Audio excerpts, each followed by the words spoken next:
All right. Well, good evening, everyone. My name is Nick Sawicki, and I'm Associate Professor and Chair of Lehigh's Department of Art, Architecture, and Design. It's my great pleasure to welcome you here for tonight's conversation on place and community in connection with the artist Shimon Attie's exhibition, Starstruck, An American Tale, which is currently up at the Lehigh University Art Galleries. We're envisioning this as an informal conversation between the artist and the members of the Bethlehem community gathered here, several of whom are participants in Starstruck and appear in its two-channel video. I'm going to spark the conversation with a few questions, and then we'll see where the discussion takes us. We have with us tonight Shimon Attie, who is Theodore U. Horger Artist in Residence in the Department of Art, Architecture, and Design at Lehigh, and a multimedia artist whose work extends across video, photography, multimedia projects, and site-specific installations. His project, Starstruck, An American Tale, opened last month and will be on view through December 3rd. I'm going to go a little bit out of order here. Crystal Danielle is an actress, singer, and dancer, completing her MFA in performance at Moravian University with a specialization in Black and African American artistry. Vincent Dottie spent his career working in international marketing and sales at Mack Trucks in Allentown and has deep connections to Bethlehem Steel. His father, brother, uncles, and grandfathers all worked there. Grace Hotella, who will be joining us shortly and is running late, is chaplain resident at Hershey Medical Center and a graduate of the Moravian Theological Seminary. She is a member of the Bach Choir of Bethlehem and the Mock Turtle Marionettes and has performed with Touchstone Theater. Sarah Hrignac is a history and theater teacher at Nitchman Middle School in Bethlehem and a docent at the Moravian Historical Society in Nazareth. She is a lifelong Moravian and a descendant of early Bethlehem Moravians. Guillermo Lopez is a senior trainer for the National Coalition Building Institute and a senior partner at the Intersect Alliance in Bethlehem. He is a first-generation Puerto Rican and worked for 27 years as a millwright at Bethlehem Steel. Seth Moglin is professor of English and Africana Studies at Lehigh and is writing a book about the long arc of Bethlehem's history from its Moravian founding to its post-industrial president. And Dr. Brian Wansidler is a general surgery nurse practitioner at Lehigh Valley Health Network, where he is also co-chair of the LGBTQ+ Patient and Family Care Experience Committee. He is a member of the clinical and adjunct faculties of DeSales University and the Wareheim School of Nursing at Millersville University. All of our participants tonight have close and deep connections to the city of Bethlehem and the surrounding communities of the Lehigh Valley. Crystal, Vince, Grace, Sarah, and Brian are all participants in Starstruck and appear in its two-channel video, and we're thrilled to have them joining us tonight. I'm going to start with something relatively concrete, and I don't know how many of us in the audience have had a chance to see the project and the exhibition. Starstruck, Shimon Attie's project, passes through a number of different physical sites and locations in Bethlehem. And it strikes me that of all the different locations that appear in the project's video, the plant and the blast furnaces of Bethlehem Steel, which closed down in 1995, carry an importance in the public consciousness and in the national imagination that seems to outweigh all of the other sites in the project. Particularly for people from outside Bethlehem, the plant defines the city, right? When Walker Evans traveled here in 1935, he photographed the plant. When the Las Vegas Sands Casino moved into eastern Pennsylvania, it selected the plant as the site for its casino. And earlier this year, in his candidacy for the Pennsylvania seat in the US Senate, the celebrity physician Mehmed Oz filmed himself standing in front of it while denouncing how the Democratic Party's policies are purportedly shuttering Pennsylvania factories.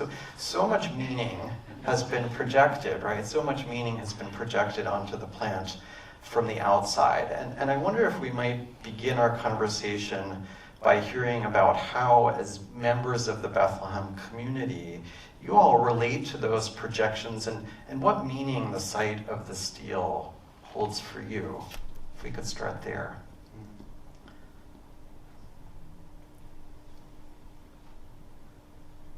Well, I'll go first. As you mentioned in the introduction, my father, my brother, all my uncles, and my two grandfathers worked for Bethlehem Steel, and it was a source of income, but not only that, it was a source of pride. I've lived in a number of different cities, and whenever I tell people that, oh, I'm originally from Bethlehem, Pennsylvania, oh yeah, that's a steel town. It gave me such pride to know that people recognize Bethlehem as a steel town, but that's not all that Bethlehem is important for. I mean, of course, we have the Moravian community, now the casino, which is the new industry of Bethlehem. And now we also have an excellent healthcare system, and maybe Brian could attest to that. But in my opinion, working on this film, it gave me a sense of pride, and it gave me a sort of a value of I'm doing this for the legacy of my relatives who work for Bethlehem Steel. Mm-hmm.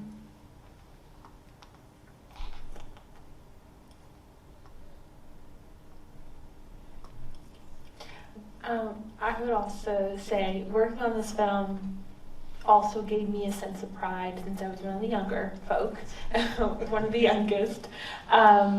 Just seeing it through my colleagues' eyes and how much the plan has impacted and embedded into our community. And also I think it's interesting for me, or someone who's, raised in the Lehigh Valley and went to school in Bethlehem and have been here for a while. It's so interesting when you have someone from out of town come and how they view and how they look at it, and from their eyes it just kind of inspires me and is so introspective. And I think there's a lot that we can learn from each other because we view it from different angles and perspectives. I think that has really impacted me in my artistry.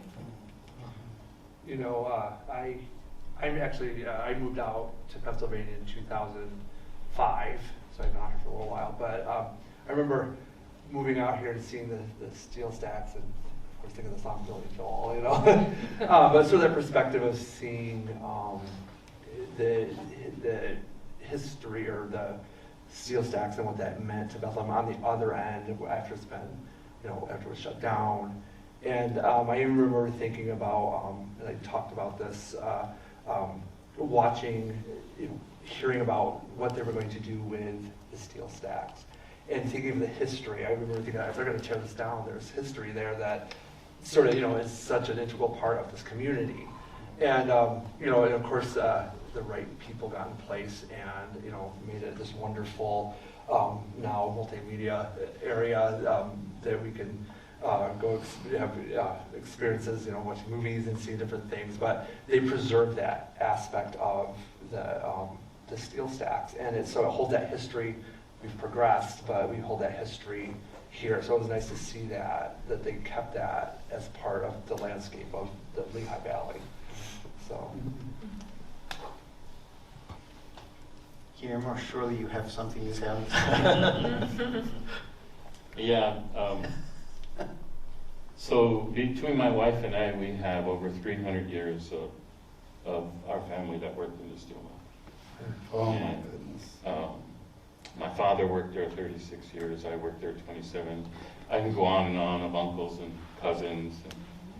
And I, we're in a kind of different time and space in our society where we're seeking truths. Truths that we didn't talk about before. And to me, that has given me the opportunity to talk about the truth of Bethlehem Steel for me and the people that I was close to. And it wasn't a picnic, it wasn't the memories that I hear a lot of people talk about. Although I will say that it played a significant part in the Puerto Rican community and its growth and its place in this community, but it was a difficult way. There was. I'll remember my dad saying one time. He says, "They don't even know we're here. Let's just quietly keep moving forward." And let's not rock the boat, let's not make noise. And I remember that didn't set well with me, that my father, who I consider one of the most brilliant men I've ever met in my life, had to do that kind of silencing.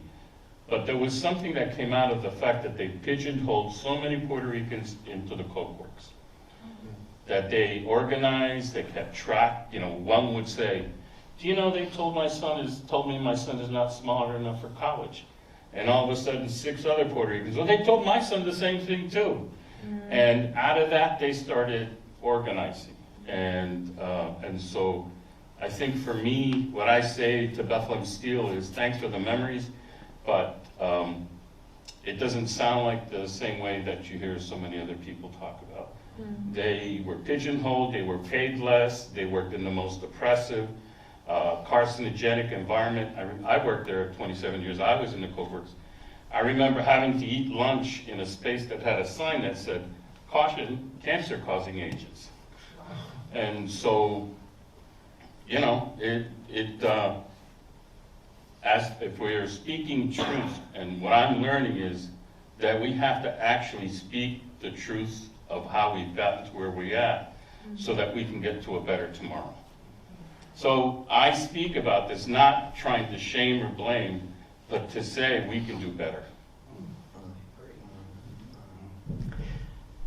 Shimon, do you want to talk a little bit about how, I mean, your relationship to the plant with all of the symbolism that it has attached to it, and all of these untold stories, how in Starstruck, how you try to reframe the steel plant and maybe kind of untether it from the more conventional stories we hear. Right. Right. I wanted to make a joke and say that I used to be a steel worker for 14 years. No, I'm wrong. Sorry. It's my off-color humor. So, well, the plant, the steel stacks, right? I've worked with similar sites before, which is to say that I kind of respond sort of immediately, right? And I think one of the things that maybe doesn't get talked a lot about is they're dramatic, aren't they? I mean, they're very dramatic. Whether you consider them to be ugly or an eyesore or this or that, they're dramatic. The scale, the aspect ratios, etc. So in that sense, artistically, like just formally, without even including the social history part, they're, you know, they make you stop in your tracks. And so getting to Nick's question, this is sort of tricky, and I also have to say this is a very recent project. So in a year from now, I'll probably talk about it in a different way than I'm talking about it now, because it's still like this. But I was trying to, specific in terms of the still stacks, I was trying to, well, the fact that there are 5 or 6 key participants, key community members in Bethlehem who transited through it in the artwork, not just the steel worker or the descendant of a steel worker, was already posing different kinds of human relationships.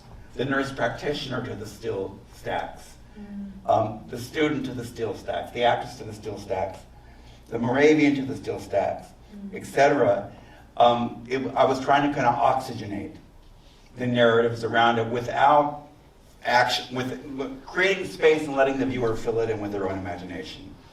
That would be the most honest answer I could give. Obviously, they're dramatic. They're beautiful in their own way. They're iconic for Bethlehem, and they're so tied into the social history of the city that it would have been impossible not to have them be front and center. I just want to sort of circle back, maybe to touch on a few of the comments that others have offered. One thing is, as somebody who didn't grow up here, so I moved here about 25 years ago, the awe-inspiring, so when the plant had already closed, the eerie beauty and the kind of awe-inspiring nature of what remains, which you're alluding to, Shimon, is extraordinarily powerful, I think, for anybody who sees this. And I think some of this also has to do with the fact that you cannot look at them without understanding that something of enormous human scale took place here and it died. And I think the way in which it challenges people who are either highly knowledgeable or not knowledgeable is related to that. I also just wanted to sort of respond to sort of two poles of the comments that people have offered already, which, you know, having just spent much of the last 5 or 6 years immersed in research about the Steel and interviewing many, many dozens of people who worked at the Steel, these two poles, the sense of pride is very, very profound. If you know steel workers, if you are a steel worker, if you grew up in a steel worker family, the sense of the generations of extraordinary skill and endurance, just sheer human endurance. And one of the things that is extraordinary about steel plants is this combination of the incredible physical toll that the work takes and the depth of the skills that working people over generations developed in that place. So on the one hand, there's the pride of that, but I'm really so glad that Guillermo has said what he said, and obviously there's a particular story about the Puerto Rican experience in the mill. But I think one of the things that we don't talk enough about in the city, and that we need to be honest about if we're going to think about our future, is the astonishing level of human exploitation that took place in that steel plant for more than a century. And the more deeply you study the history of the steel, the more astonishing the scale of that exploitation is. And by exploitation, I mean something quite specific, which is the shockingly low wages paid to immigrants for 100 years, subsistence wages, people earning less than $1 a day for a 12 and 14-hour shift, at the same time that the people who owned the steel plant were the wealthiest people in the United States. I believe that Bethlehem is in a very particular place to imagine a future, a just future for ourselves in which we can flourish. That cannot happen if we don't acknowledge that's the material foundation of the city. Both parts, the pride, the skill, the achievement, the accomplishment, and the totally unnecessary human suffering produced by totally unnecessary forms of exploitation over generations. And so when I look at that awe-inspiring thing, I'm trying to hold in my mind the whole of that. I didn't say quickly or sooner to Shimon that how appreciative I was of the fact that you gave this space for that you cared about all the stories, that what I hear from the few old-timers that are still existing that have heard some of the things that I've been able to say, that I'm exposing all the good the Puerto Rican community did with these, and I want to thank you for that. That's not been talked about, how much we have made a major impact to this city of Bethlehem.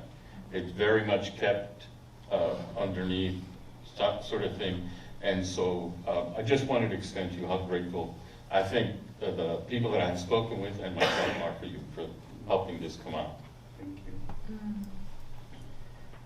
There are 4 other sites that appear in the 2-channel video for the project. And my sense is that they perhaps don't carry as great a weight in our both local history and in the national imagination. We see the 6 participants in the project transiting the Lehigh Valley Hospital, Lehigh Valley Muhlenberg, the colonial industrial quarter of the 1700s, the Moravian Star, Central Moravian Church.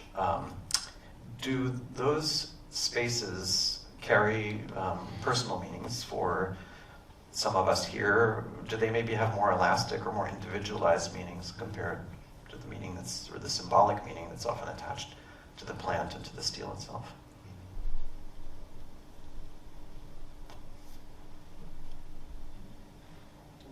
Certainly the Moravian sites definitely resonated for me. Being able to film in Central Moravian Church, being able to film at the tannery, to represent the Moravian lady who would have been there at the time, who would have walked those places. That for me was just a very amazing experience. What about some of these other sites? And they might not hold. I'm holding back because I'm Yeah. out of town. Yeah, you're the out of towner. We were having a conversation before we got on stage about the fact that this project unfolded and was filmed in the midst of a global pandemic. One of the sites is a hospital. Two of our friends and community members here, Grace is one of them, Brian, you're another, have deep connections to healthcare and to those settings. I'm wondering whether that resonated in a particular way, given the time that we were in. It's funny because you're, right when you're smack dab in the middle of it, and sort of coming at it, as you're navigating this happening. I think it's sort of the recognition of that. You're so into it at that point that I think it's after now that we step back and we're on this end of it that you sort of look at it and think of the significance of being a part of that at the time of right in the middle of that pandemic and what was going on. Thinking, I remember going, when we were filming at the hospital and thinking of all the things that were going on around that I was aware of, that how we coped with the pandemic and what we were doing. It's sort of, and then the part where at the end there where we're simulating the ventilators like that, it just sort of putting that together, and I just kept thinking this is very, of course powerful, but just sort of the significance I think that's going to have after now that we've come out of that, and that recognition now looking back or coming out at the other end of that. But I think during the time that we were in it, it's just sort of, like you said, you're in it, so you're just sort of there and sort of negotiating at that point. So it's sort of a different perspective now, but definitely, I think it was a good point. I know, Shimon, you talked about bringing, that being a significant part of this piece, Right. and how we all, and how each of the individual characters were dealing with, or would, I guess, interpret or deal with, or manifest or react to this, to this pandemic that we were going through. Right. Which I thought was very interesting. Right, and one of the things that we artists do, and there may be many of us in the audience who are artists, is we kind of distill, right? We kind of make things compact. We take many different elements and see what can I do with one. How much can I say with one trope or one gesture? And with the ventilator, at the end of the film, I was kind of loosely thinking about two things. One was, of course, COVID, and the other was I can't breathe. Mm-hmm. And it was like a dual, it was like stereo in my artistic engine. And I didn't want to be didactic about it. It wasn't supposed to be really messagey. It was just sort of supposed to kind of, like poetically resonate in ways that might go in either of those two directions or both. Mm-hmm. But I think that, it's funny, the subtlety of that, really, I remember thinking when I was watching that, not to be morbid, but I was thinking that machine that we had or that we used, there's many people that were at the end of that machine, right? That, and even that very high-tech machine that has these, crazy algorithmic, portions that can adjust to the patient couldn't be used to save patients now. In critical care, we use them all the time. And sort of thinking about that, while that's going on, and sort of connecting that into those patients and those people that were connected to it, just thinking about that from a medical standpoint, or just even, from the human standpoint. So. Right. I remember the moment during the filming when you said to us, me and Giacomo and the crew, as we were asking you, just how does the ventilator work? When does it function? And you said there's only two ways. Either there's a person attached to it, you know, or this balloon. I'm calling it a balloon. That's No, right. that's- That's a very medical term for it. Yeah. So we worked with what was possible, Yeah. you know, obviously. That was interesting. Shimon, you selected very specific roles that you wanted Mhm. our participants in the project to Mhm. inhabit. I know you had some questions for folks about that experience of either inhabiting the role that is naturally yours, Right, like, right. or Sure. I don't know how you put it, in inhabiting a role that was familiar to you, but maybe not your own. Right. I'm going to come right back to that. I just wanted to back up and comment on an earlier thing that you mentioned. Obviously, definitely the still stacks are very iconic, right? But for me, also, I wouldn't minimize the Bethlehem Star, the Moravian Star on the hill.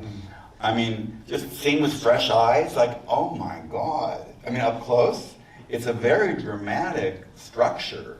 And it has its own kind of power, albeit of a radically different nature. That's all I wanted to say. To me, it's a very resonant site.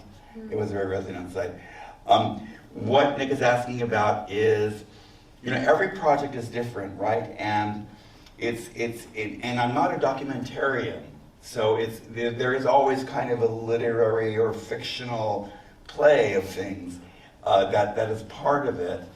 And so on one hand, you were either performing yourselves, like just performing your daily life. You know, you Brian, at the hospital. More so with you, in a sense, we put you in period clothing, but other than that, you were basically being yourself, right? You were performing on behalf of your ancestors. That's true. Ancestors, and so on. And the question is sort of like, on one hand, you were performing yourselves. On the other hand, you were representing a larger number of people, like the healthcare worker or the nurse practitioner. And I guess that was sort of, there was a zone in between truth and fiction, right? Or not, maybe fact and fiction, that that you were all swimming in, some closer to the factual side, some closer a little to the fictional side. And I was just sort of wondering what it was like to both play yourself, but also be a stand-in for many other people. You know, you were playing a role, basically. So that was my question. Yeah, I would say, as an actor, performer in general, it was freeing to play myself, because I feel like as actors, so often we're used to taking on and putting on a different character, different circumstances, and so it was freeing in a sense to just be me, Crystal, a student, me, Crystal, a Black woman growing up, or just being in Bethlehem, the Bethlehem community. And there was something so powerful about, I remember I was standing, and my costume was a hood, and I had a hood up, and standing in front of the steel stacks and seeing how powerful and tall and structural it is, and how small and insignificant I was. And it kind of represented, I think for me, I guess my place in something bigger than me, bigger than, so that was it was really interesting and freeing just to just be ourselves, and to see just our reactions to this space and environment, which was really, really interesting.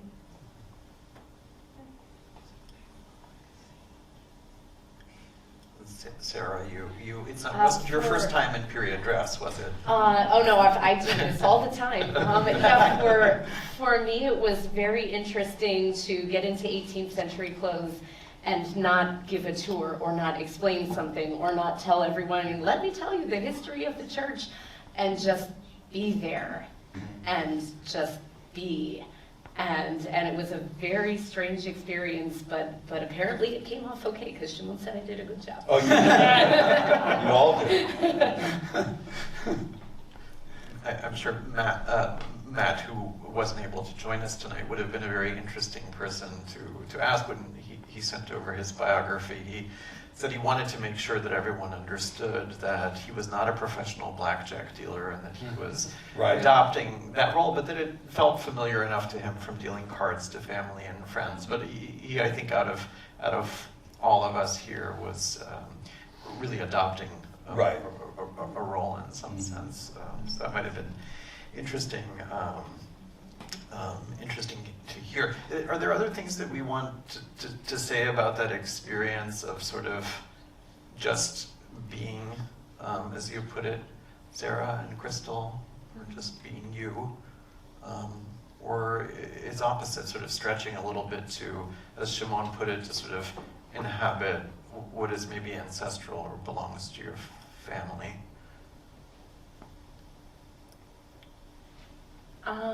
There's something quite magical and special, not only about being myself, but embodying this character, this person as a Black woman in the Lehigh Valley in Bethlehem. And I was raised in the Lehigh Valley, and I was here when the Lehigh Valley was not so diverse, and kind of saw the transition of how gentrification and how now it is so culturally diverse and there's so many different people.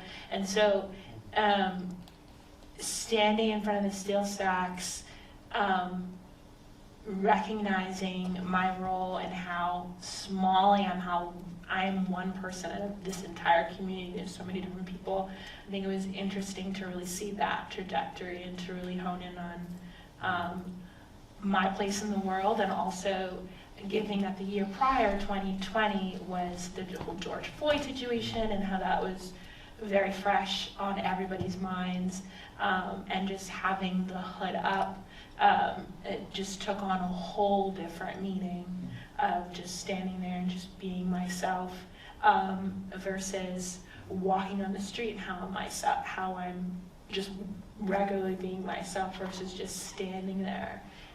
And just absorbing that. So I think because of society and what had gone on in the pandemic, it just added another layer on top of just living in this space, and the people you represent, or the things you bring in with you that stay with you.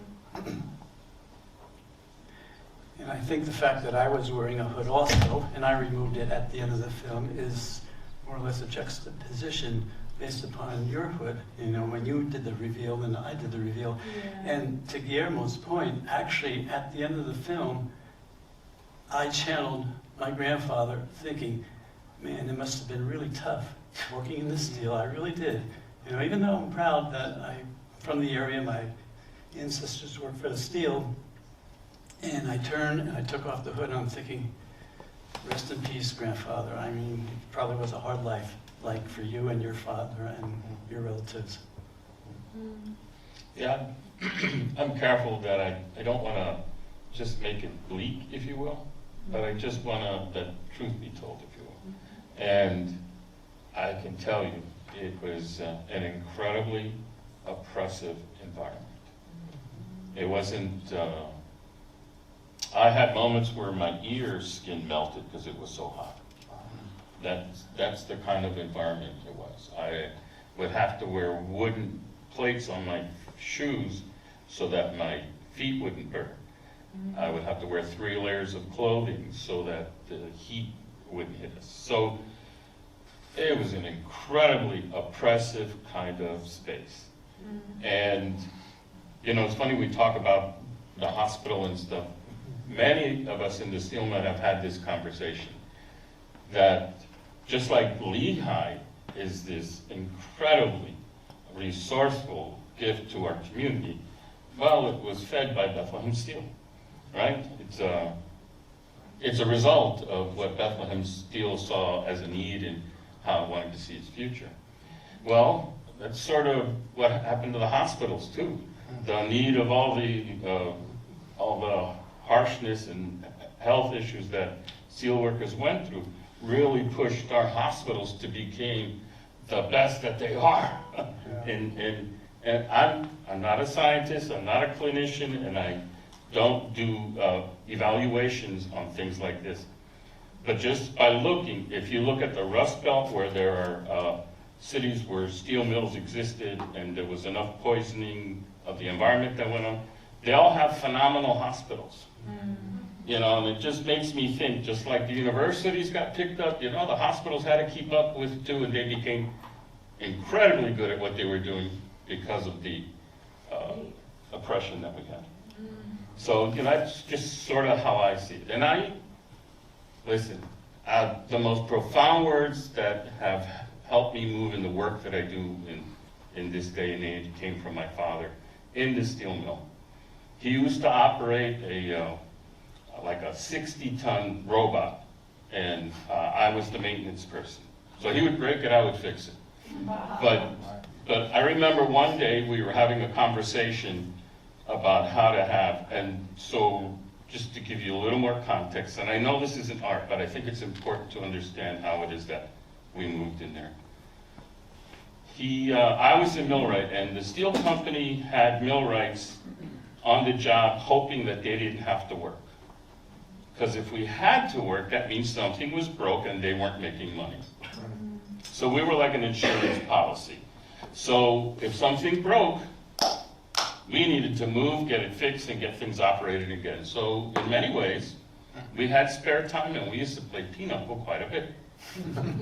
And so my father, the wise man that he was, I'm having this conversation while he's operating this 60-ton robot that takes these 30-ton doors off the coke ovens.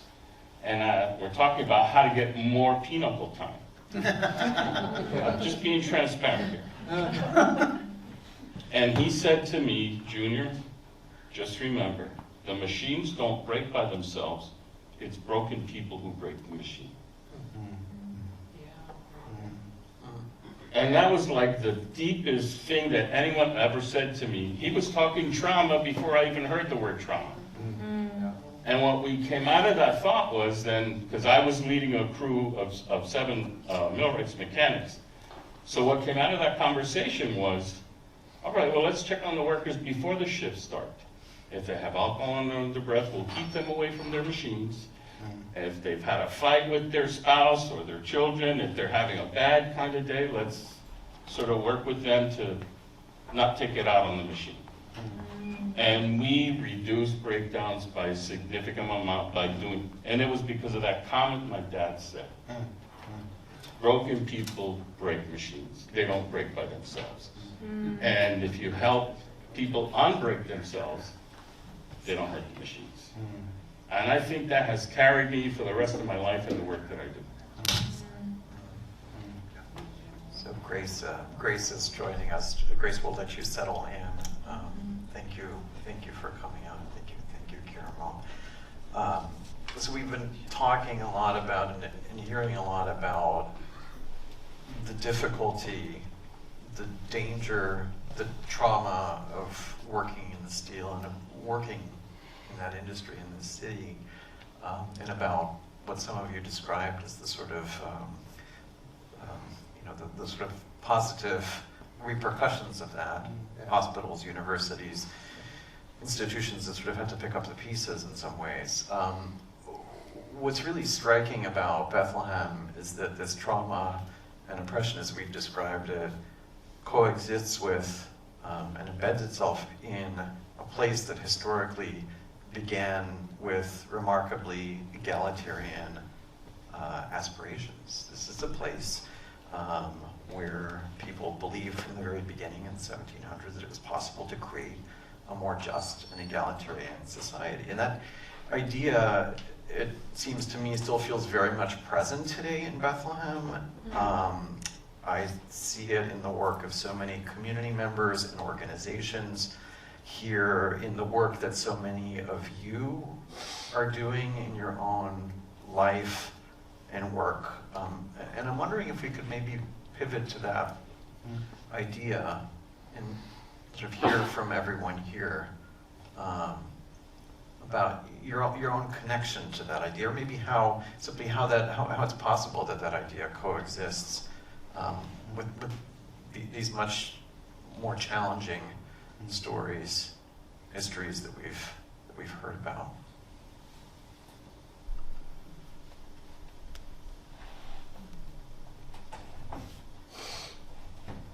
I mean, No, go ahead, please. so I'll say one thing about the Moravians. Bethlehem is very proud of its history. But the story we tell about the Moravians, it's a very shallow story usually. And the aspect of it that you're describing, Nick, is something that I wish the city would explore more fully and celebrate more visibly. Bethlehem's essentially founded by peasant communitarians who believe that wealth should be shared in common. They believe in a city of immigrants in which 100% literacy. They actually managed to implement remarkably high degrees of integration. It's a city that abolishes poverty. Actually abolishes poverty in the 1750s. It's an astounding thing. I mean, I think our shot at actually reimagining our future would be stronger if we really understood that that's actually a thing you can do.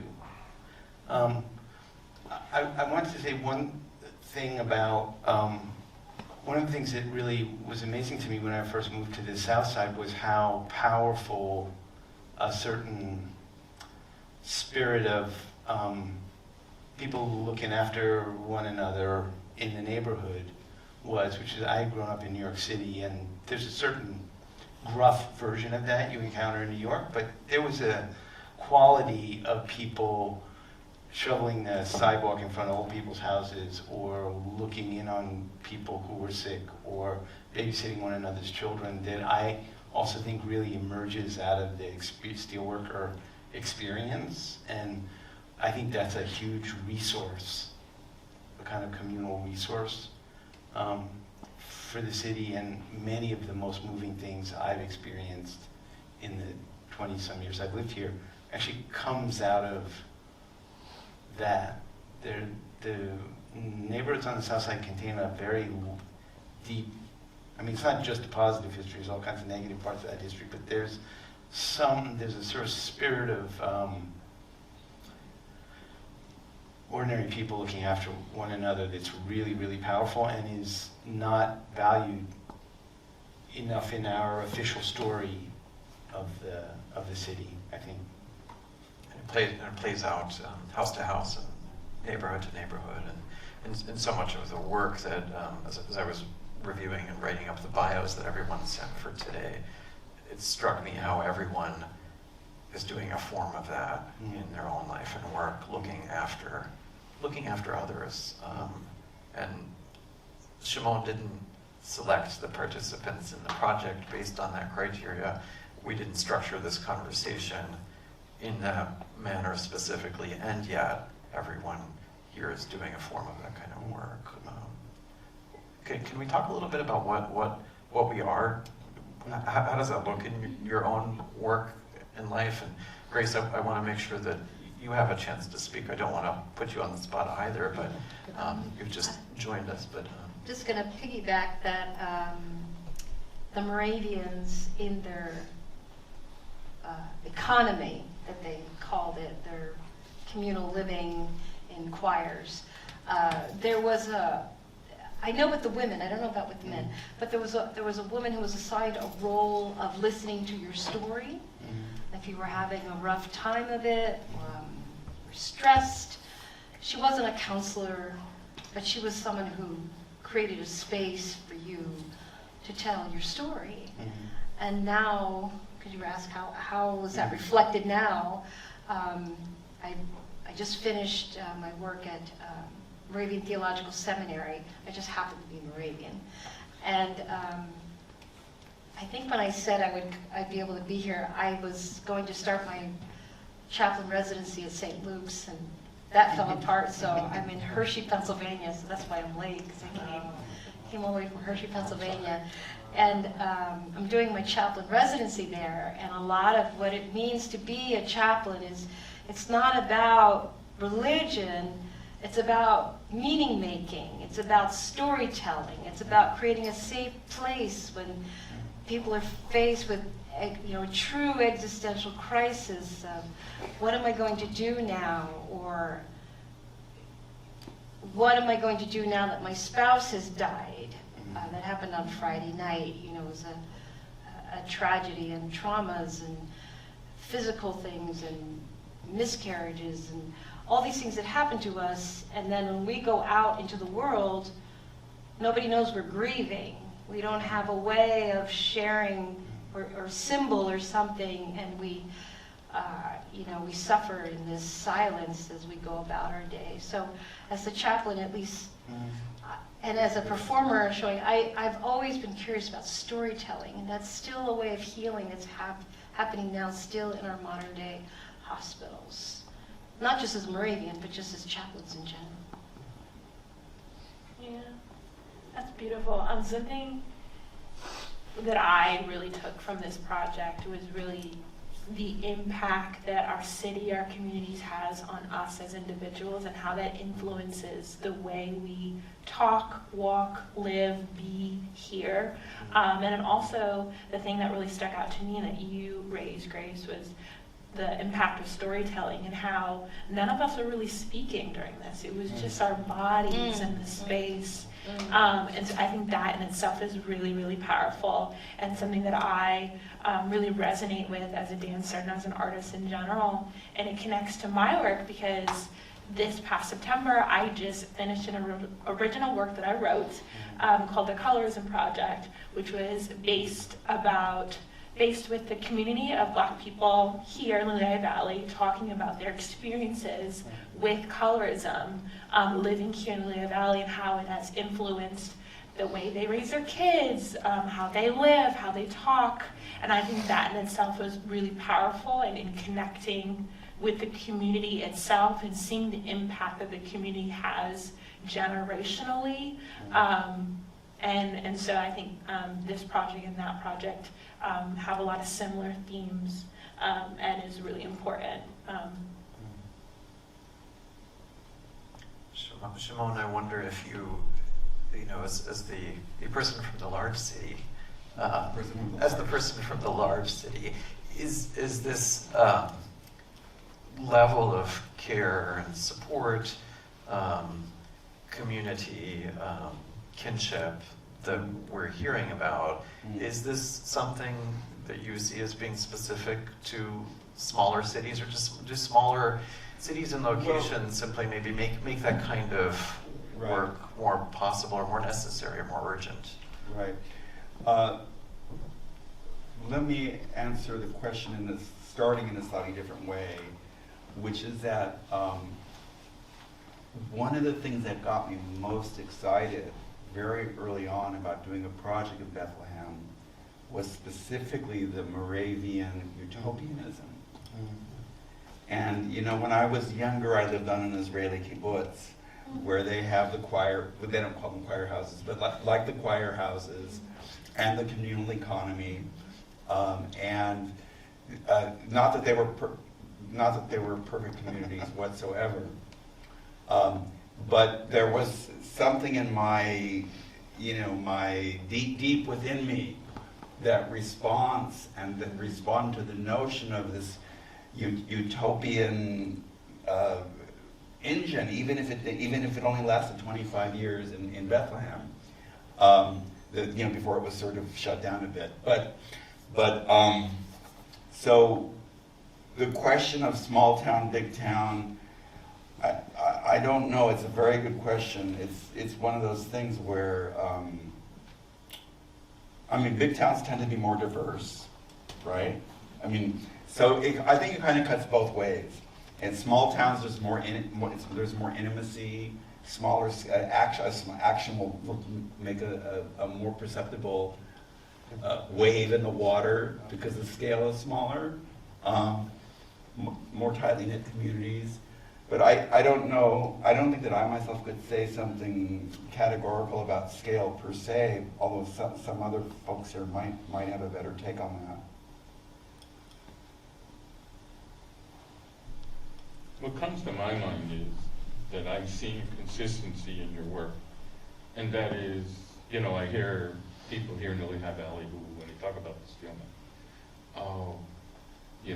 about what a tragedy, or I miss, or I miss the old days. And what I think that I get from what you show and the projects that I've seen from you is you show that it's okay for us to have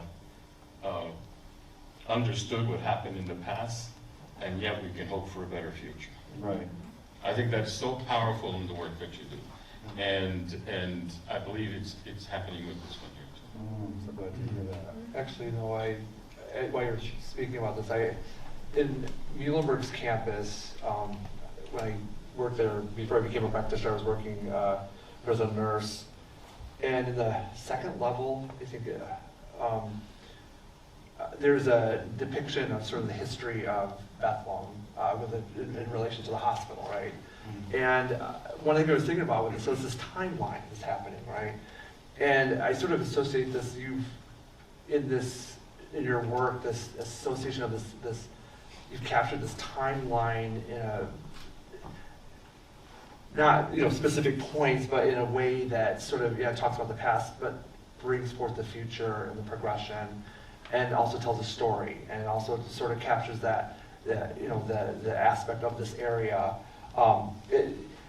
You can't put it, like I said, definitely in points, because there's that juxtaposition of, you know, the Moravian woman standing at the, you know, steel stacks, or in the, you know, whatever, where they don't fit per se time-wise, but there's still that mix of points of time that come together in a community, but also sort of put this progressive, moving, I guess a good way to say, a moving timeline, a historical timeline that you have created in your work. And I found really, as I sort of was putting it together, and I think that we're sort of talking about here in that sense, but in that you give the space for all to sort of, yeah, sort of be in and sort of feel and capture, you know, and sometimes you can capture things that don't have words. You just have a sense of it is there, right? And I think that's what that definitely has done, is how I see it. Yeah. So it's a beautiful thing. Yeah. One of the joys for me was that the 6 participants, by and large, did not know each other before the filming, the production, and 2 or 3 days later, you know, it was like they had made a new community with each other, and I so much enjoyed witnessing that. I felt we were part of a family. Yeah. We got together, we got along so well together. I know, it was really a neat experience. It was sad when we had to go back to our worlds, you know, and, you know, we got to connect. It's something that I know myself will carry for the rest of my life. So, yeah, it was a great experience. You bring up such a really good point about the juxtaposition between all of our roles and who we are as people, and how normally I feel like that would feel disjointed, but it felt very much connected, as if we were all puzzle pieces fitting together, and really did, I think, say a lot about your vision and greater vision for the project and the piece, but how each of us coming from different backgrounds and communities and having different experiences, whether they be positive or negative, coming together, and how we all need each other in the end. And I think that was something that really inspired and touched me, and I think just speaks to you and your artistry in person. Definitely. It's almost like we've become unmasked. It's like because I was like, oh, I get to see you without your Moravian dress on. It's like, oh my God, there you are! You got your space there. You're okay. No, I'm like, I can see your face. And yes. Okay. However, every time we've seen you wear the blue, I've noticed that you have that blue on. Yeah. That's all I can say. Yeah.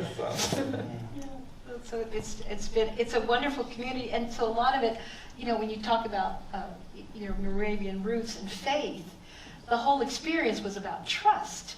Because, you know, usually when you do a ensemble piece, you get your music in advance, or you get your script in advance. But, you know, my pastor said, oh, they need, you know, this, and this, and you kind of fit that description. So just show up at such and such a time, and there were emails, but, you know, you showed up, and you didn't even know what it was, and you're like, okay, I'm just going to be committed to whatever this is.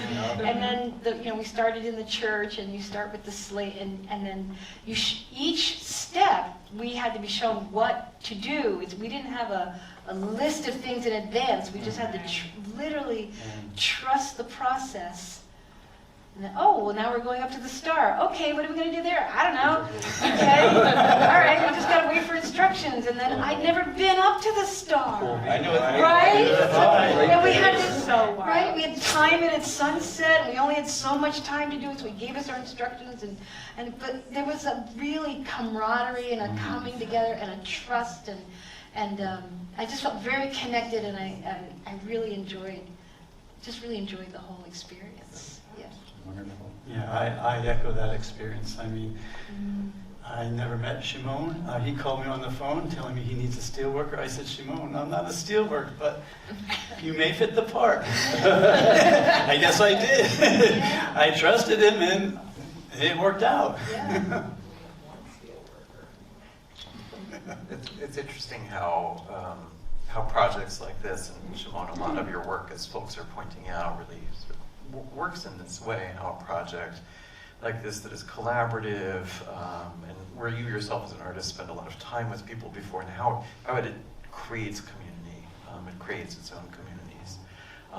It's also really interesting how Starstruck, which seems on the surface to be so much about the history and the historical layers of the city, is also about the future, which is a word several of you have used in the last few minutes to talk about the project. What does the future of Bethlehem and other small post-industrial cities like it look like? What is it that we can imagine here and in places like this that we maybe can't imagine elsewhere?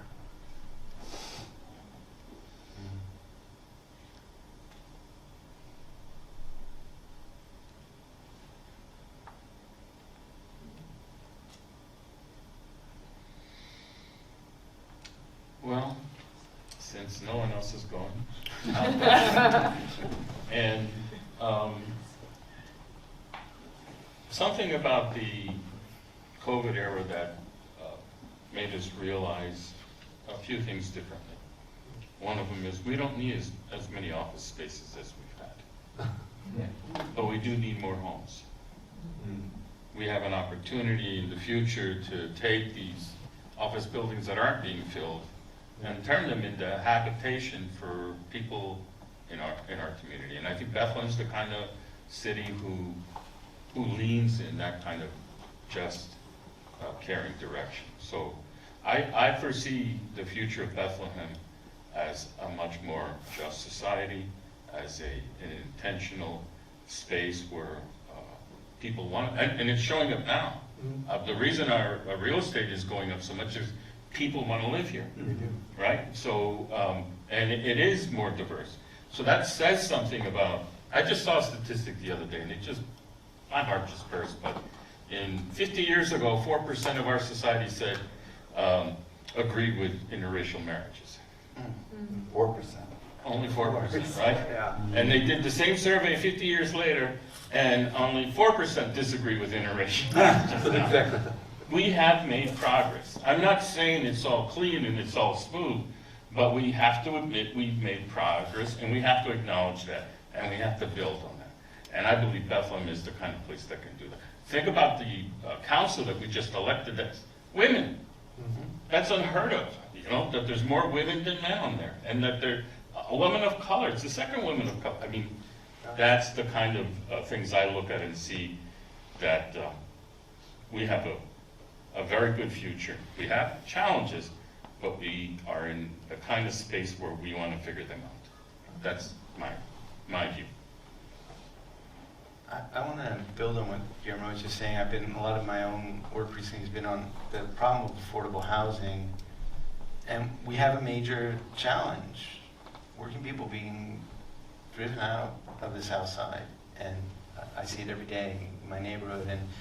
But we have a city council, every member of the current Bethlehem City Council regards affordable housing as an urgent problem. This is an and this marks a dramatic change from even 5 years ago. And I do feel we're very lucky to have a city on this scale. You feel like you can kind of get your mind around it, and I think the will to make change is really strong. And I hope maybe we can draw on some of the strands we've talked about in this conversation to, I mean, if you could build a steelworkers union in that plant, or if, you know, you could build the original version of Raving Bethlehem, we could actually build a city where everybody has a decent place to live. I think we could actually do that. Yeah. What else might be possible if we thought that way? What else might be possible? Can you imagine other parts, other realities in the future here that might be made possible with that way of thinking? I think it would be nice to go back to community gardens, more community gardens. There's a restaurant in, I know it's not the only one in the United States, but there's one in Michigan that just happens to be run by a Moravian pastor. It's a pay what you will restaurant. I hear is there plans for one in Bethlehem?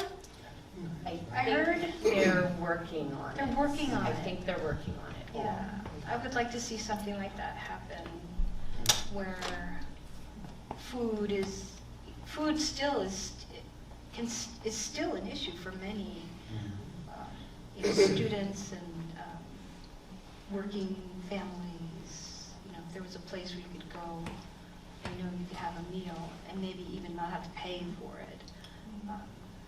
Just that the community was involved in that somehow. Yeah, in that vein, I would say more courageous conversations that involve the community. And this project not only brought all of us together, but allowed me, as someone who is continuing to learn more about the steel mill and the impact of it, to learn the good and the bad, and to have a safe space to talk about it. Because how do we move forward if we don't know and truly understand the gravity of the history of where we live and where we, here? And so I like to think that, more courageous conversations and people being bold enough to say, this might not be the most comfortable, but it is necessary for us to continue moving toward the future that we want. You know, when you were saying that, I was thinking, and I thought about the question that you had, when I was reading through questions and stuff like that, and thinking about the future of the Lehigh Valley or Bethlehem. And the one thing I thought about is this preservation of history, but progression towards the future, right? I think about, and we've talked so much about the steel stacks, but there's other places here, but really that sort of representing, I got to see this transition when I moved here. I actually lived in, it's the Shabbat Center now, is the name of it? It was a funeral home, and I lived there. And my bedroom actually You was, lived in a funeral I home? lived in a funeral home. Oh, that's at the intersection. Is that the intersection? Yeah, Wyandotte. Oh, yes. So, yes. I had, in my bedroom was in the front, I had these, those huge, beautiful windows, and I had this beautiful view of the steel stacks, right? So I could look at it every night, and I used to be an avid runner, and I'd run by it, and, running through when it was before, and it was touching it, you could sort of, the history. But yet, I was always questioning as I was running through, like, should I really be down here? But it was really cool to see, especially coming from somebody that's not from here, But I remember a conversation when they started talking about what they were going to do with it. And I'm thinking, and I alluded to this a little earlier, of thinking, oh my God, if they destroy this, that's so connected to this, to this area. And I'm like, what does that mean, And it's beautiful. Of course, I have my own internal beauty of it, and in my head. But the right person or people and organization got there, right, to do what it did with it. There is this progression that happened, that where, again, I said, we have entertainment area, but we preserved this piece of this land, this very iconic landmark of this valley that everybody knows, and kept that. And I think that you can see this in other things as we progress in the future and move forward. I think it's very important to be able to do it in a way that you're preserving history, but moving forward. And how do you do that? And it's a sort of a hard question to try to figure out. But I think but there's something in that sort of drives the progress and the movement of that future within that sort of encapsulation of those two ideas, and being able to put them together and move forward. And I think that's where I see that moving forward. I mean, when I moved out here, it still felt like a small town, and that's one thing I like. It's like I'm from a very small town, but I've seen it grow, and I've seen it move, you know, and I think it's really about getting the right having the right people and the right ideas that they recognize that to be able to move forward. And I think in a very real way to respect history, but also move forward and carry that. And that's where the true, you know, true movement forward I think is going to happen, or is happening, I should say. So. I want to say that I'm fortunate in many ways for the steel mill, but what I'm most fortunate outside of my father is, I know we talk now about courageous conversations. Those were normal conversations in the steel mill. There were never any filters. There was no worry about, I'm going to hurt your feelings. We were in such an oppressive environment. How are you going to hurt me anymore? And so there was something oppressive as it was, but valuable for me and the work that I have, that now when I hear people say, oh my God, that was difficult. And I said, that was a picnic in the steel mill, you know? I have that frame of reference where we can get through this. This is not that difficult. I've lived this. I know we managed to get through these, what's called now, courageous and difficult conversations, because they were normal conversations for us. That is how we approached everything there. We're having them again now. It was a moment, it feels like, where the city of Bethlehem stopped having those conversations, didn't have the will to dig that deep. And it does feel like, from what everyone's saying here, that we're having those kinds of conversations again. This is maybe an example of a kind of small conversation that is in its own way courageous and candid. Thank you all for joining us tonight. Thank you for this conversation. Thank you all for being here and joining us in it. The gallery will be open for the next 30 minutes or so. I understand the project Starstruck is up. Please join us over in the gallery to continue this conversation. We have some snacks and beverages there for everyone. We can sort of walk over and continue over there. Thank you again. Thank you, Shimon, for bringing us all together. Thank you.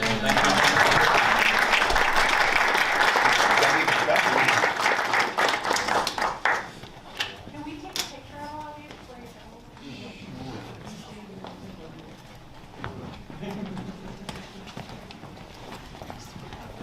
Thank you all again for being here. Thank you so much. Thank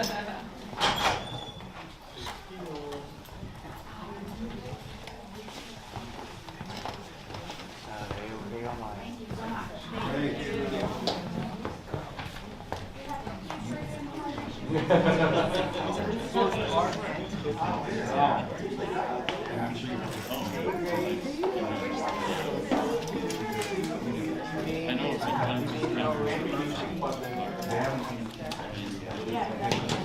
Right.